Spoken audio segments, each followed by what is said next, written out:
ॐ गं गणपतये नमः। ॐ हम हनुमते नमः। ओम श्री हरि। श्रोताजन, आप सबको मेरा नमस्कार। मैं आपको भक्तराज हनुमान के चरित्र को श्रृंखलाबद्ध विस्तृत रूप में सुना रही हूँ। जिस पुस्तक से सुना रही हूँ उस पुस्तक का नाम है भक्तराज हनुमान, जिसे श्री शांतनु बिहारी द्विवेदी जी ने लिखा है। और जो चौथे श्रृंखला में मैंने जहाँ पूर्ण किया था वहाँ यह था कि विभीषण जी ने हनुमान जी को माँ भगवती सीता का पता बताया कि वे अशोक वन में है। फिर हनुमान जी अशोक वन में गए और गए तो वे देखते हैं माँ सीता अशोक के नीचे बैठी हुई थी। उनका शरीर सूख गया था, बालों की जटा बंध गई थी, सिर पर सौभाग्य का चिन्ह केवल वेणी मात्र था। वे निरंतर भगवान के नाम का जप और मन ही मन भगवान की लीला तथा गुणों का स्मरण कर ही रही थी। हनुमान ने दूर से ही उन्हें मानसिक प्रणाम किया और एक वृक्ष पर चढ़कर बैठ गए। तभी रावण आया और उसने सीता को फुसलाने की चेष्टा की, फिर धमकाया। फिर सीता की दृढ़ता, पवित्रता, राम निष्ठा और सतीत्व से प्रभावित होकर वह लौट गया।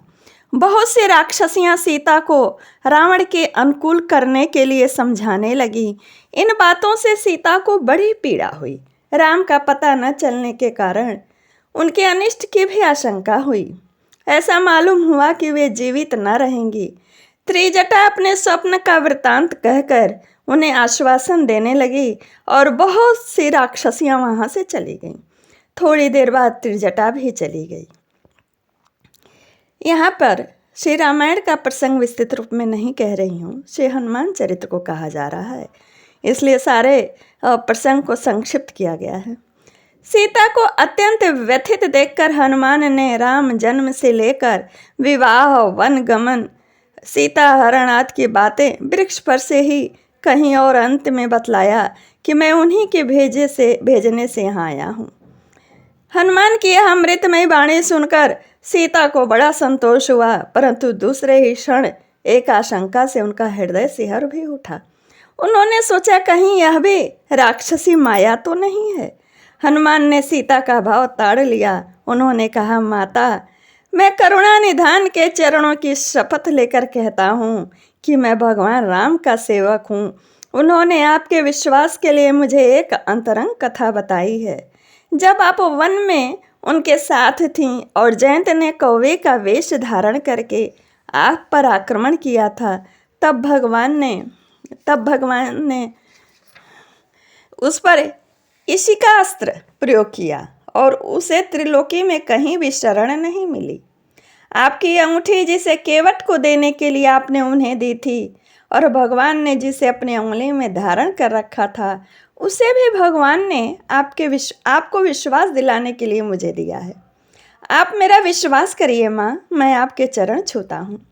हनुमान का हृदय वास्तव में तो निश्चल था। उन्हें सच्चा प्रमाण भी दे दिया उन्होंने, इसीलिए सीता को विश्वास हो गया। उन्होंने हनुमान को नीचे बुलाया तथा अंगूठी लेकर वे आनंद मग्न हो गई।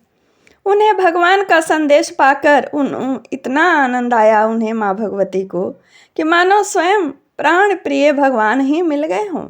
उन्होंने हनुमान से कहा, हनुमान, आज तुमने मेरा बड़ा उपकार किया है। यदि मैं यह समझकर कि भगवान मुझे भूल गए अथवा उनका कोई अनिष्ट हो गया, मर जाती, तो यह बात सुनकर उन्हें कितना कष्ट होता।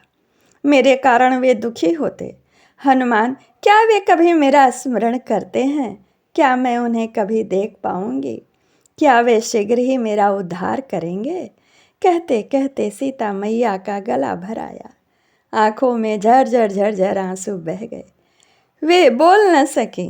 हनुमान ने कहा, माता, तुम इतनी दुखी क्यों हो रही हो? राम तुम्हारे लिए कितने दुखी हैं, इसका वर्णन मैं नहीं कर सकता। वे पृथ्वी को देखकर कहते हैं कि माँ पृथ्वी, मेरे कारण तुम्हारी प्यारी पुत्री को बड़ा कष्ट हुआ। क्या इसी से तुम मुझ पर नाराज हो जो मुझे समा जाने के लिए स्थान नहीं दे रही हो? वे खिले हुए फूलों और कलियों को देखकर कह उठते हैं कि लक्ष्मण, इन्हें चुन लाओ। मैं सीता के बालों में गूंथूंगा। माता, उनकी विरह कथा अवर्णनीय है। हनुमान जी कहते हैं, वे अपने को भूल जाते हैं और सदा तुम्हारी ही याद किया करते हैं माँ। हनुमान ने पुनः कहा, माता, उन्होंने आपको संबोधित करके कहा है, प्रिय, तुम्हारी उपस्थिति में जो वस्तुएं मेरे लिए सुखकर थीं वे ही आज दुखकर हो रही हैं। सुंदर सुंदर वृक्षों की नई नई कपोलें आज मुझे आग सी जान पड़ती हैं। चंद्रमा ग्रीष्म ऋतु के सूर्य की भांति जलाता है ये चंद्रमा। बादलों की नन्ही नन्ही बूंदें जो पहले अमृत के समान जान पड़ती थी अब जलते हुए तेल सी मालूम पड़ती हैं। शीतल मंद सुगंध वायु विषैले सांपों की सांसों के समान मुझे पीड़ा पहुंचाता है। यदि मैं अपना यह उद्योग, यह आवेग किसी पर प्रकट कर पाता तो मेरा हृदय कुछ हल्का हो जाता, परंतु किससे कहूँ, क्या कहूँ? कोई समझे भी तो। हम दोनों का जो पारस्परिक प्रेम है, एक दूसरे की आत्मा का संयोग है, मिलन है, उसका रहस्य केवल मेरा हृदय, मेरी आत्मा ही तो जानती है।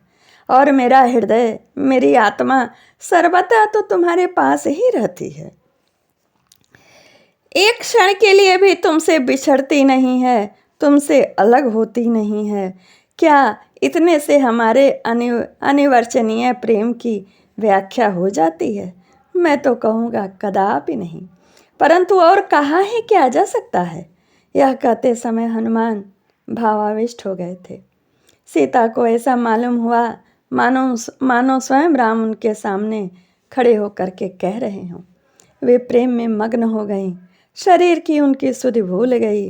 हनुमान ने उन्हें धैर्य बांधते हुए कहा, बधाते हुए कहा, माता, भगवान के प्रभाव, ऐश्वर्य और बल की ओर देखो।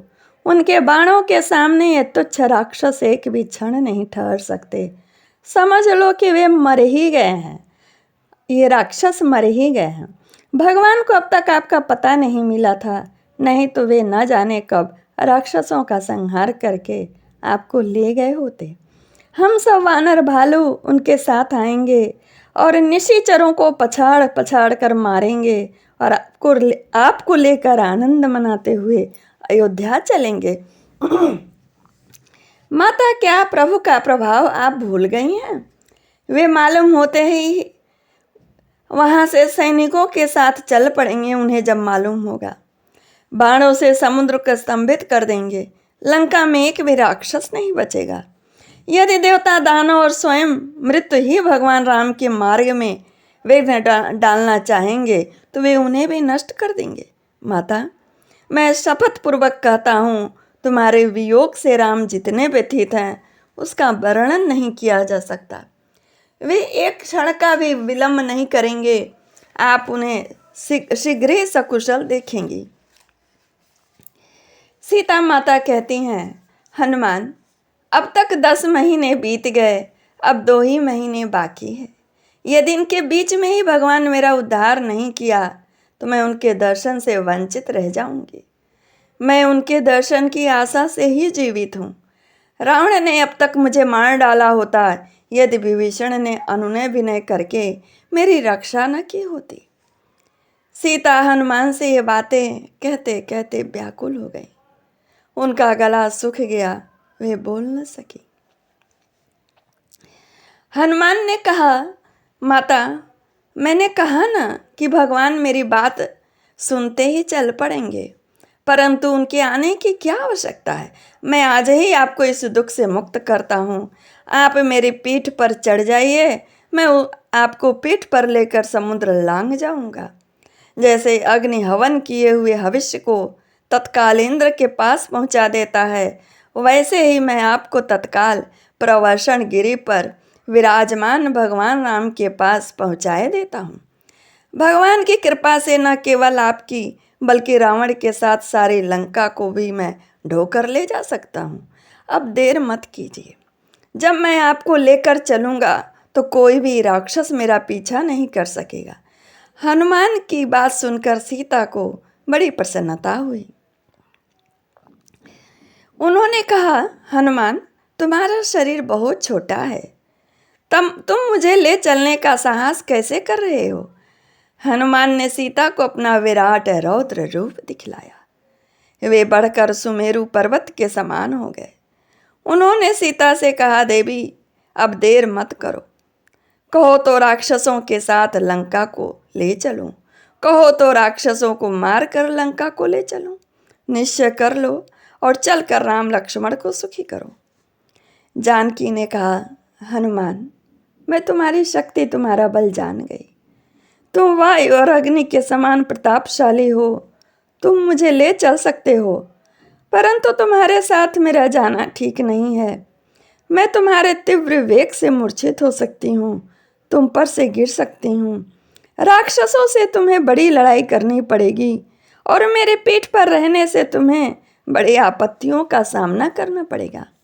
युद्ध की बात है, पता नहीं तुम जीतोगे या वे जीतेंगे। तुम जीत भी सकते हो, परंतु इससे भगवान का यश नहीं बढ़ता। मेरे इस प्रकार जाने से बहुत लोग सोचेंगे कि हनुमान अपनी पीठ पर किसको लिए जा रहा है। एक ही क्षण के लिए सही उन्हें हमारे चरित्र पर शंका हो सकती है। सीता ने और भी बहुत से कारण बतलाते हुए कहा, पति भक्ति की दृष्टि से मैं स्वेच्छापूर्वक तुम्हारे शरीर का स्पर्श नहीं कर सकती। रावण ने मेरा शरीर छू लिया था, वह तो व्यवस्था की बात थी, मैं असमर्थ थी, क्या करती। जब राम यहाँ आकर राक्षसों के साथ रावण को मारेंगे तब मैं उनके साथ चलूंगी और यही उनके योग्य होगा। हनुमान ने सीता की बातों का सम्मान किया, उनकी प्रशंसा की। सीता ने कहा, बेटा तुम्हारी भक्ति, भगवान पर विश्वास और तुम्हारा बल पौरुष देखकर मुझे बड़ा संतोष हुआ। मैं तुम्हें आशीर्वाद देती हूँ कि तुम बड़े बलवान, शीलवान, अजर अमर गुणी हो। भगवान सदा तुम पर स्नेह रखें, भगवान सर्वदा स्नेह रखें। यह सुनकर हनुमान जी तो बहुत प्रसन्न हो गए, और चाहिए भी, क्योंकि जीवन का परम लाभ तो यही है कि ईश्वर हम पर प्रेम रखे। और हनुमान जी को तो यही चाहिए था। उन्होंने माता के आशीर्वाद को अमोघ कहकर कृतज्ञता प्रकट की, आभार प्रकट किया। माता का दर्शन हो जाने के बाद हनुमान ने सोचा कि अब तो श्री राम का रावण से युद्ध होना निश्चित है, परंतु इसका किला इतना मजबूत है, इसके चार दीवारियां इतनी सुरक्षित हैं, इसके दरवाजों पर ऐसे ऐसे यंत्र लगे हैं कि सहज में इसे जीतना संभव नहीं है। इन्हें तोड़े बिना हमारे आक्रमण का मार्ग नहीं खुल सकता। परंतु इन्हें तोड़ा कैसे जाए, यह एक प्रश्न है। अच्छा, मैं तो वानर हूँ ना, मैं फल तोड़कर खा सकता हूँ, और क्योंकि अब भगवान का काम हो चुका है, मैं वृक्षों के कुछ डाल पात तोड़ सकता हूँ, क्योंकि इन दुष्टों को उत्तेजित करने का यही एक मार्ग है। और ये सोचकर हनुमान जी ने निश्चय कर लिया। उनकी बुद्धि और बल देखकर माता ने भी अनुमति दे दी। बाग के अनेकों वृक्ष नष्ट हो गए, बागवान उखदेड़ दिए गए, हजारों राक्षस धूल में मिला दिए गए। एक घुसे से ही अक्षय कुमार की हड्डी पसली चूर चूर हो गई। सारी लंका में तहलका मच गया।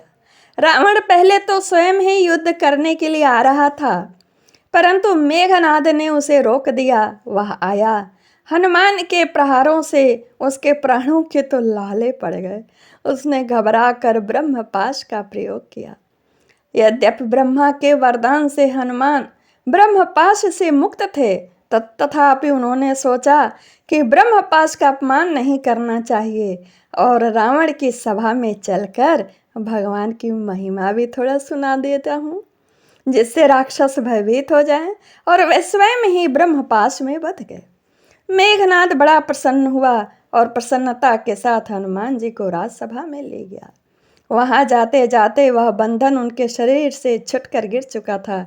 हनुमान ने देखा कि रावण की सभा में बड़े बड़े देवता, लोकपाल, दिक्पाल हाथ जोड़े खड़े हैं। सूर्य का प्रकाश मंद है, वायु पंखा झल रहा है और अग्निदेव आज्ञा की प्रतीक्षा कर रहे हैं। सब रावण के इशारे का इंतजार कर रहे हैं। हनुमान निशंक बिना डरे हुए खड़े थे।